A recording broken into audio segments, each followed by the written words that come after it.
Affairs of Border Manipur Police na miyamgi mafamda paujel piba lakchari madudi mipum khudingmakna makhal khudingi nishabu sizinabiganu amasung masidagi lapna leibiyu Nesana kugi sangda amaza kugi akuibada masung leibak asigi sel tungi pibanda akai bakaya lakhli Raza pummakna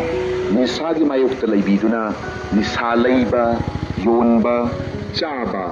puthupusung tauba thangba masung songbana chingba amatta taubiganu karigumba miyoi amabu drug kamari leinaba hiramda hanjin phaba tarabadi miyoi adubu PIT NDN PS Act 1988 asigi makhada kaisum sangda thamjinba yai Aikoi khudingmakna saruk yaminaduna aikogi kunai asibu hakchang phaba dai seleba amasung nisa yaudaba samaj ama oihinduna khumang chauksingba ngamba oihansi aikhoi pumnamakna lingjel manaduna amasung neshagi mayokta lepminaduna tunggi yumburel oihogadoniba naha amadi chhatra singbu